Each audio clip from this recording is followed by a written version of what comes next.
नमस्कार, मैं हूं तेजेंद्र सिंह। आप देख रहे हैं महाराष्ट्र इफेक्ट टीवी न्यूज। चलिए चलते हैं टॉप 25 खबरों की ओर। देखते हैं पालघर, मुंबई और महाराष्ट्र की आज सुबह की कुछ खास खबरें। महाराष्ट्र में स्थानीय निकाय के चुनावों से पहले शिवसेना यूबीटी की दशहरा रैली को काफी ज्यादा अहम माना जा रहा था। ये चर्चा सामने आई थी, दोनों भाई शिवाजी पार्क में एक साथ दहाड़ सकते हैं, लेकिन ऐसा हुआ नहीं। सिर्फ उद्धव ठाकरे की अपनी ताकत दिखाई।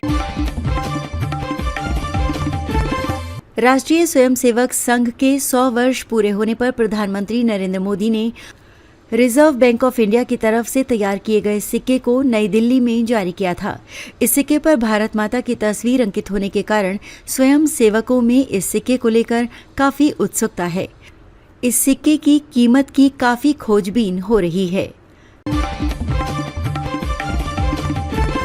कुर्ला इलाके में धार्मिक नारों वाले स्टिकरों को लेकर विवाद खड़ा हो गया है। दरअसल सोशल मीडिया पर वायरल एक वीडियो में कुछ लोग जबरन वाहनों पर आई लव मोहम्मद लिखे स्टिकर चिपकाते दिखे। वीडियो सामने आने के बाद से ही इलाके में तनाव बढ़ गया है। कोरेगांव के नेस्को ग्राउंड में उप मुख्यमंत्री एकनाथ शिंदे ने उद्धव ठाकरे का नाम लिए बगैर जमकर बरसे। उन्होंने कहा कि हम दिल्ली जाते हैं महाराष्ट्र के विकास के लिए, महाराष्ट्र की विकास योजनाओं को गति देने के लिए, और वे यानी ठाकरे परिवार 10 जनपद में मुजरा करने जाते हैं। उप मुख्यमंत्री और शिवसेना नेता एकनाथ शिंदे ने दशहरा रैली में शिवसेना यूबीटी प्रमुख उद्धव ठाकरे पर तीखा हमला बोला। उन्होंने ठाकरे के उस बयान पर सवाल उठाए कि उनके पास अब कुछ देने को नहीं है। शिंदे ने पूछा कि जब ठाकरे के पास सब कुछ था तब उन्होंने किसे क्या दिया। दशहरा सभा में अपने भाषण में उद्धव ठाकरे ने बिना नाम लिए एकनाथ शिंदे पर निशाना साधा। इसके साथ ही उन्होंने बीजेपी की भी आलोचना की। इस अवसर पर उन्होंने किसानों की कर्ज माफी की भी मांग की। साथ ही शिव सैनिकों से अपील की कि वे मराठवाड़ा में प्रभावित किसानों की मदद करें। शिवसेना यूबीटी प्रमुख उद्धव ठाकरे ने शिवाजी पार्क में आयोजित दशहरा मेला रैली से बीजेपी पर जोरदार हमला बोला। उद्धव ने पर्यावरण कार्यकर्ता सोनम वांगचुक के खिलाफ कार्रवाई को लेकर भी केंद्र सरकार पर निशाना साधा। उद्धव ने पीएम मोदी के मणिपुर दौरे पर भी तंज कसा। नागपुर में संघ का शताब्दी समारोह हुआ। यहां पहुंचे मुख्य अतिथि देश के पूर्व राष्ट्रपति रामनाथ कोविंद ने बड़ी बातें कही। उन्होंने कहा कि बाबा साहेब ने संविधान सभा में दिए गए अपने ऐतिहासिक संबोधन में कुछ चिंताएं व्यक्त की थीं, जो मुझे संघ की चिंताओं और चिंतन में भी दिखाई पड़ती हैं। बॉम्बे हाईकोर्ट ने 2018 में एक नाबालिग का यौन उत्पीड़न करने और इस साल मई में उससे शादी करने वाले एक व्यक्ति के खिलाफ आपराधिक मामला रद्द करने से इनकार कर दिया। हाईकोर्ट ने कहा कि मामले को बंद करने और फैसला सुनाए जाने की तारीख से लेकर बीच की अवधि में आरोपी अपने वैध कर्तव्यों के पालन से पीछे हट गया। दशहरा पर शिवसेना यूबीटी प्रमुख उद्धव ठाकरे की रैली को लेकर बीजेपी नेता राम कदम ने कड़ी आलोचना की है। उन्होंने रैली को रोने धोने का कार्यक्रम करार दिया और कहा कि उद्धव ठाकरे के पास कोई नया मुद्दा नहीं है। उन्होंने कहा कि इस कार्यक्रम में सिर्फ पुराने शब्द जैसे गद्दार और खंजर जैसे शब्द ही दोहराए जाएंगे।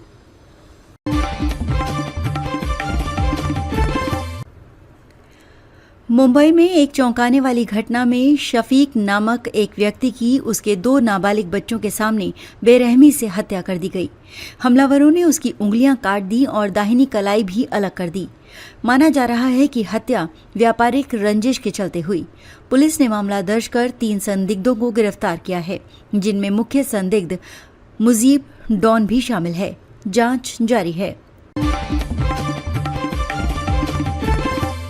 भोपाल गैस त्रासदी को लगभग 40 साल हो गए हैं, लेकिन उससे पीड़ित लोगों को आज न्याय मिलने का इंतजार है। उनमें से एक हैं 61 वर्षीय संतोष कुलकर्णी, जो डोंबिवली में तिलक रोड के पास और भगत सिंह रोड पर गजानन महाराज मंदिर के बाहर चुपचाप अपनी जगह खड़े हो जाते हैं। आप देख रहे हैं महाराष्ट्र तक टीवी न्यूज। रोज इसी समय पालघर, मुंबई और महाराष्ट्र की ताजा खबरें देखने के लिए चैनल को लाइक करें, सब्सक्राइब करें। महाराष्ट्र के उप मुख्यमंत्री एकनाथ शिंदे ने घोषणा की है कि महाराष्ट्र में भारी वर्षा से तबाह हो गए किसानों की बेटियों के विवाह की जिम्मेदारी उनका संगठन उठाएगा। उन्होंने अपने शिव सैनिकों को इस काम में जुट जाने के निर्देश भी दिए। शिंदे ने ये घोषणा भी की कि वर्ष 2026 में शुरू होने जा रहा बाला साहेब ठाकरे का शताब्दी वर्ष शिवसेना जोर शोर से मनाएगी।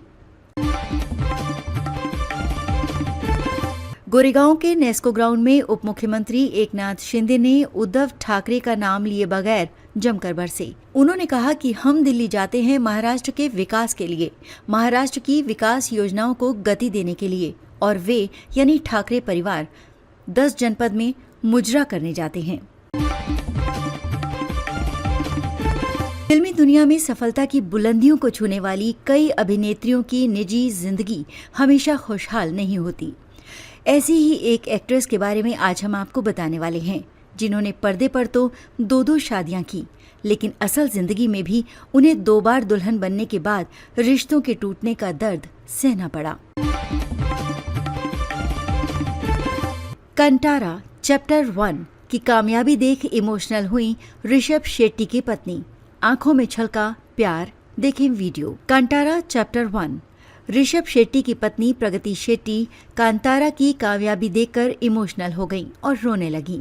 दरअसल प्रगति शेट्टी का एक वीडियो सोशल मीडिया पर तेजी से वायरल हो रहा है। दुर्गा पूजा में काजोल के साथ हुई गलत हरकत, डर से कांपी एक्ट्रेस। वीडियो देख लोग हुए हैरान। काजोल के एक वीडियो ने सोशल मीडिया पर तहलका मचा दिया है। एक्ट्रेस के साथ गलत हरकत देख लोग हैरान रह गए हैं। वहीं वीडियो में भी साफ देखा जा सकता है कि काजोल कितना डर गई हैं।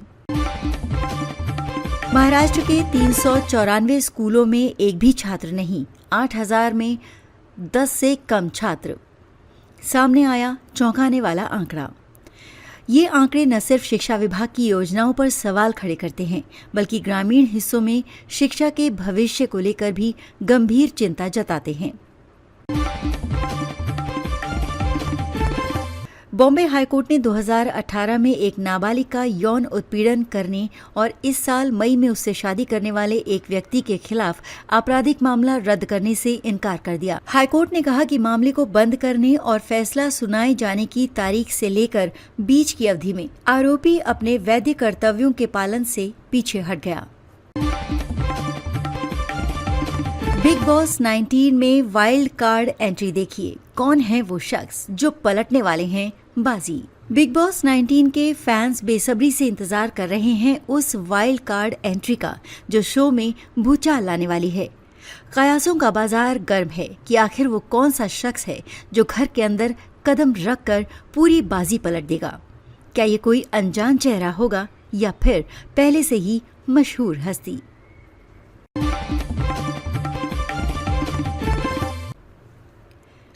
भारत अपना अपमान नहीं सहेगा, पीएम मोदी बुद्धिमान नेता। पुतिन की ट्रंप को चेतावनी।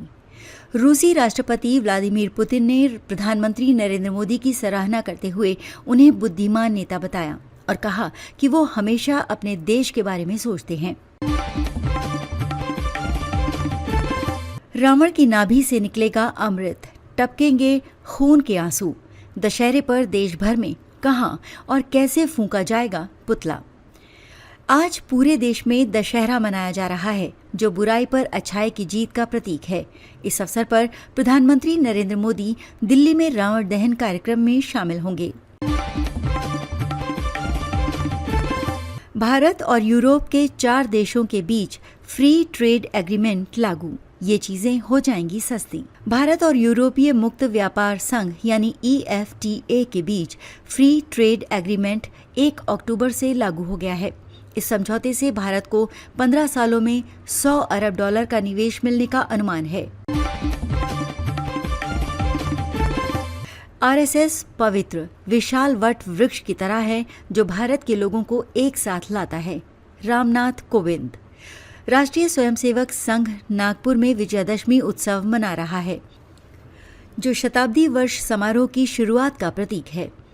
आरएसएस प्रमुख मोहन भागवत और पूर्व राष्ट्रपति रामनाथ कोविंद सहित कई गणमान्य व्यक्ति इस अवसर पर उपस्थित हैं। फ्रांस में बजट कटौती के खिलाफ सड़कों पर उतरे हजारों लोग। एफिल टावर बंद। पेरिस में ट्रेड यूनियनों ने बजट कटौती के विरोध में हड़ताल की, जिसमें 85,000 से अधिक लोग शामिल हुए। प्रदर्शनकारियों में शिक्षक और स्वास्थ्य कर्मचारी शामिल थे, जिसके कारण एफिल टावर को बंद करना पड़ा। हमारे चैनल को अभी सब्सक्राइब करें और बेल आइकन दबाना न भूलें। धन्यवाद।